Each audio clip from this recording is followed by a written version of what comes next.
Selain dexamethasone, ada loh obat dewa yang sekaligus menjadi dewanya penyebab penyakit, yaitu golongan penetral asam lambung dan PPI. Contohnya apa sih PPI itu?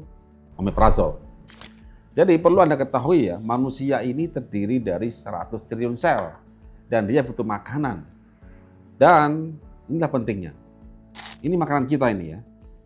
Ada karbohidrat, protein, lemak, vitamin, mineral. Sel kita ini, dia butuh apa? Glukosa, asam amino, asam lemak. Ada perbedaan tuh antara glukosa dengan karbohidrat, asam amino dengan protein, ya kan? Asam lemak dan lemak. Ini yang diminta oleh sel. Sedangkan ini di makanan kita. Nah, siapa yang ngerubah? Yang ngerubah adalah lambung. Kita makan karbohidrat, kita makan protein, kita makan lemak ya. Nanti di lambung ini yang memecah yaitu apa? HCl alias asam lambung. Nah, tugas asam lambung ini adalah memecah karbohidrat, protein ini. Kemudian dia masuk ke dalam darah kita. Nah, jadi glukosa, jadi asam amino, jadi lemak ini ya. Lalu nanti dibawa oleh darah menuju sel. Dimakan oleh sel jadi glukosa, asam amino dan asam lemak gitu ya. Nah, apabila Anda ada masalah lambung, seolah kena MAH selama ini, Anda pasti akan dikasih antasida atau PPI. Antasida ini menetralkan asam lambung. Kalau PPI itu menyetop atau memerintahkan lambung supaya mengurangi bahkan menyetop sekresi asam lambung. Apa akibatnya? Ini akibatnya.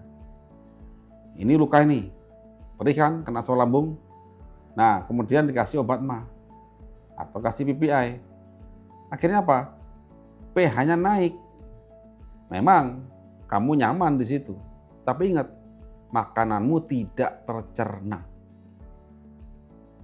Mau makan nih, makanan yang sehat ini, lambungnya rusak, netral pH-nya, nyaman kan? Tapi ingat, terjadi penurunan konversi protein. Banyak protein terbuang lewat feses. Lemak pun sama, lemakmu masuk dalam darahmu, gagal dipecah jadi asam lemak. Karbohidrat pun turun konversinya. Sehingga apa? Sel-sel tubuhmu kekurangan makan. Ginjal, kulit, liver, tulang, dan sebagainya ini mati sel kamu, maka silakan pilih diabetes, hipertensi, stroke, dan kawan-kawan. Ini listnya nih. Lambung bermasalah karena netral ya, masalahnya itu karena netral, Anda salah ngobatin. Lalu makanan sel gak tersedia, sel kelaparan, fungsi organ menurun, muncul banyak penyakit. Ini jenis penyakitnya, hipertensi, stroke, diabetes, gagal ginjal, osteoartritis, porosis, hingga kanker. Jadi, sudah ya, jangan pernah menjahatkan asam lambung. Asam lambung itu fitrah dari Tuhan untuk tubuh kita. Itu aturan Tuhan. Dan jangan pernah menetralkannya. Jika kamu sakit lambung, perbaiki lambungmu, tambal lambungmu, bukan dengan dinetralkan. Obat-obat lambung, obat-obat penetral lambung, dan stigma asam lambung jahat, inilah dewanya penyakit degeneratif saat ini. Pengen sehat, pengen selamat hidup di dunia ini, ya, pengen tetap beraktivitas, lambungmu jangan pernah netral, dan lapisi lambungmu, rawat dia. Pelajari Kosekarnus, dan jika ingin lebih lengkap ilmunya, ikut seminar STCC di Jakarta 1 Februari. Kita akan kupas semua itu. Sehat butuhin.